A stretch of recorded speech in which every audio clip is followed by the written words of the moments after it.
শুধুমাত্র দুটো কাঁচা আলু দিয়ে বাড়ি ভর্তি লোকের জন্য বানিয়ে নাও দারুণ টেস্টি এই রেসিপি। একদম পুরো খাস্তা মুচমুচে হবে, যে একবার খাবে সে কিন্তু বারবার খেতেই চাইবে। এমন একটা রেসিপি আজ আমি তোমাদের কাছে শেয়ার করব। তাহলে চলো চটজলদি তৈরি করার জন্য সবার প্রথমেই আমি একটি বড় পাত্র নিয়ে নিয়েছি ও তাতে দুটো আলু এভাবে খোসাটা ছাড়িয়ে নিয়েছি। আলুটা আমি জলের মধ্যে রাখলাম যাতে আলুটা কালো না হয়ে যায়। এবার একটা গ্রেটারের মাধ্যমে এটাকে বেশ মিহি করে গ্রেট করে নেব। আমি এখানে ছোট সাইজের আলু নিয়েছি যেহেতু, তাই এখানে দুটো আলু ব্যবহার করেছি। তোমরা চাইলে কিন্তু বড় সাইজের একটা আলু দিয়েও করতে পারো, কিংবা আলুর পরিমাণটা কম বেশিও কিন্তু রাখতে পারো। দুটো আলুকে আমি বেশ মিহি করে গ্রেট করে নিয়েছি। এবার এই আলুটাকে 2-3 বার পরিষ্কার জল দিয়ে ধুয়ে নেব, যাতে আলুর মধ্য থেকে যে সমস্ত স্টার্চটা থাকে সেটা চলে যায়। এটা কিন্তু সম্পূর্ণ অপশনাল। আলুটাকে বেশ পরিষ্কার করে ধুয়ে নিলাম। তারপর আমি এখানে একটা গাজর নিয়ে নিলাম। এই গাজরটাকেও কিন্তু বেশ ভালো করে গ্রেট করে নিতে হবে আলুর সাথেই। গাজরটাকে আমি আগেই ধুয়ে নিয়েছিলাম, তাই এটা গ্রেট করার পর আর ধোয়ার কোনো প্রয়োজন নেই। এই গাজর বদলে কিন্তু তোমরা শুধুমাত্র আলু দিয়েও এই রেসিপিটি ট্রাই করতে পারো। গাজরটা ভালো করে গ্রেট করা হয়ে গেছে। তারপর এর মধ্যে দিয়ে দেবো স্বাদ অনুযায়ী নুন, দিয়ে দিলাম দুটো বড় সাইজের লাল লঙ্কা কুচি। তোমরা চাইলে এখানে কিন্তু মরিচের গুঁড়োটাও ব্যবহার করতে পারো, কিংবা কাঁচা লঙ্কাও ব্যবহার করতে পারো। আর দিয়ে দেবো সামান্য কিছু কারি পাতা কুচি, যাতে ফ্লেভারটা খুব সুন্দর আসে। ধনে পাতাও দিতে পারো যদি অ্যাভেলেবেল থাকে। তারপর দিয়ে দেবো একটা বড় সাইজের পেঁয়াজ কুচি। দিয়ে দিচ্ছি বড় চামচ দিয়ে 1 চামচ মতো বেসন। তোমরা বেসনের বদলে কিন্তু আটা কিংবা ময়দা দিয়েও এটা করে নিতে পারো। এবার এই সব শুকনো উপকরণগুলোকে একটু চামচ দিয়ে মিশিয়ে নিতে হবে। সব শুকনো উপকরণগুলো মেশানো হয়ে যাবার পর এরপর আমরা এর মধ্যে দিয়ে দেব 1/2 টেবিল চামচ মতো লঙ্কা গুঁড়ো, ঝালের জন্য কিংবা কালারের জন্য বলতে পারো। খুব সুন্দর একটা কালার চলে আসে লঙ্কা গুঁড়োটা ব্যবহার করলে। আর দিয়ে দেব 1 টেবিল চামচ মতো জিরে আর ধনে গুঁড়ো। দুটো মিক্স আছে এখানে, জিরে আর ধনে গুঁড়োটা। এবার অল্প অল্প করে জল দিয়ে এর একটা ঘন পেস্ট আমরা তৈরি করে নেব। খুব বেশি ঘনও না, আবার খুব বেশি পাতলাও না।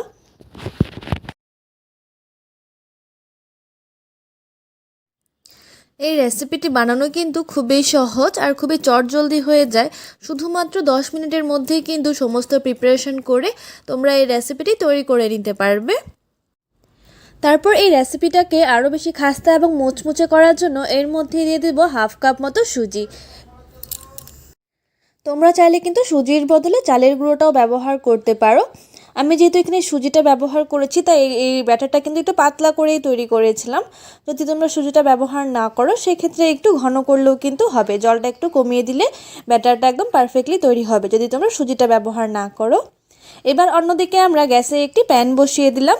তারপর প্যানটা হালকা গরম হয়ে গেলে এর মধ্যে এই সম্পূর্ণ ব্যাটারটি দিয়ে দেব। তারপর 2 থেকে 3 মিনিট পর্যন্ত এই ব্যাটারটাকে বেশ ভালো করে নাড়াচাড়া করে নিতে হবে, যাতে করে এই ব্যাটারটা খুব সহজেই ড্রাই হয়ে যায়। যেহেতু এর মধ্যে সুজি রয়েছে, তাই ড্রাই হতে কিন্তু খুব বেশি সময় লাগবে না। খুবই অল্প সময়ের মধ্যে এই ব্যাটারটা একদম পুরো ড্রাই হয়ে ডো হয়ে যাবে। আমি এর মধ্যে সামান্য একটু হলুদ গুঁড়ো দিয়ে দিলাম কালারের জন্য। এটা কিন্তু সম্পূর্ণ অপশনাল। বন্ধুরা, তোমাদের এই সম্পূর্ণ ভিডিওটি দেখার পর যদি এই রেসিপিটি ভালো লেগে থাকে তাহলে অবশ্যই আমার চ্যানেলটিকে সাবস্ক্রাইব করে ভিডিওটিতে একটি লাইক করে দিও। আর পাশে থাকা বেল আইকনটিতে প্রেস করে দিও, যাতে এমন নতুন নতুন ভিডিও আর তোমাদের কাছে শেয়ার করতে পারি। খুবই অল্প সময়ের মধ্যে দেখো ব্যাটারটা অনেকটা পরিমাণেই ড্রাই হয়ে গেছে। যেহেতু এর মধ্যে সুজি রয়েছে, তা এটা ঠান্ডা হয়ে গেলে কিন্তু এটা আরও বেশি ড্রাই হয়ে যাবে। যত বেশি এই ব্যাটারটা ড্রাই হবে এটা কিন্তু ততটাই খাস্তা এবং মুচমুচে হবে। তারপর এই মিশ্রণটি অন্য একটি পাত্রে ঢেলে নেবার পর যখন একটু ঠান্ডা হয়ে যাবে, তখন হাতে সামান্য পরিমাণ একটু তেল মেখে বেশ ভালো করে একটু মেখে নিতে হবে। খুব বেশি না, হালকা হাতে একটু মেখে নিয়ে এর একটা শেপ আমরা দিয়ে নেব। এটাকে শেপ দেবার জন্য আমরা এই প্লেটের মধ্যে সমান করে ছড়িয়ে নিয়েছি এটাকে। এবার চৌকো চৌকো শেপ করে কেটে নেব। তোমরা কিন্তু যে কোনো শেপে তৈরি করে নিতে পারো। তারপর অন্যদিকে প্যানের মধ্যে সামান্য পরিমাণে একটু তেল দিয়ে দিলাম, প্রায় 1 থেকে 2 টেবিল চামচ মতো।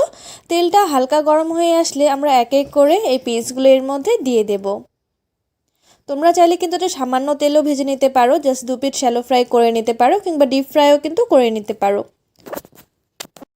2 পিঠে কিন্তু উল্টে পাল্টে বেশ লাল করে ভেজে নেব।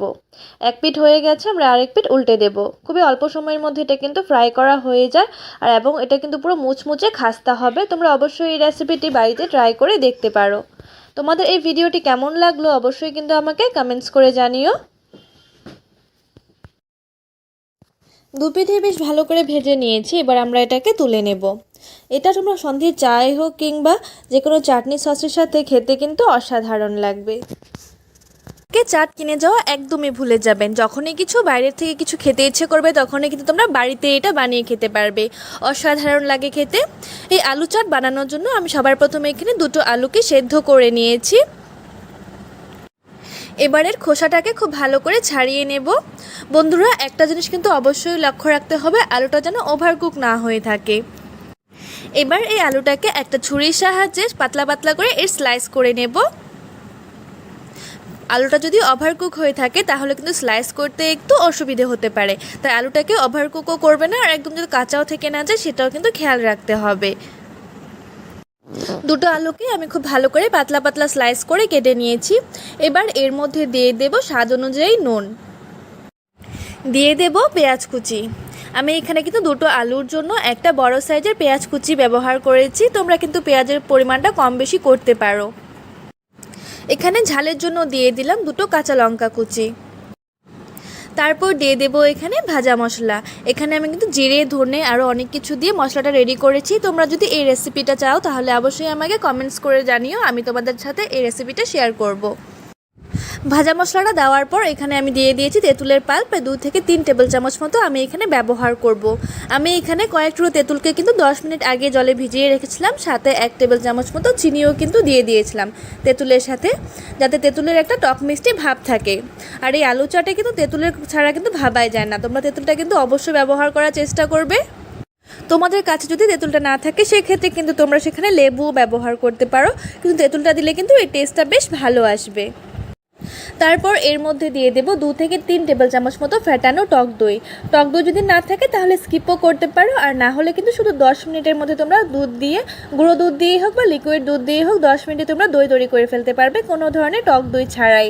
তোমাদের যদি এই রেসিপির লিঙ্কটা তো চাই তাহলে কিন্তু অবশ্যই আমাকে কমেন্টস করে জানাতে পারো। তারপর এটাকে স্পাইসি বানানোর জন্য এর মধ্যে দিয়ে দিলাম 2 থেকে 3টে শুকনো লঙ্কার গুঁড়ো, চিলি ফ্লেক্সও বলতে পারো তোমরা।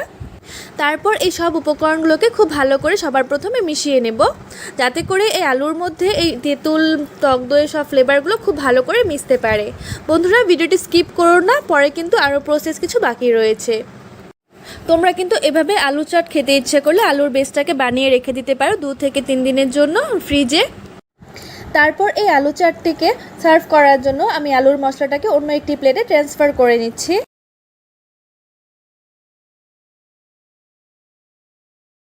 সার্ভ করার আগে এর মধ্যে দিয়ে দিলাম 2 টেবিল চামচ মতো আরও টক দই,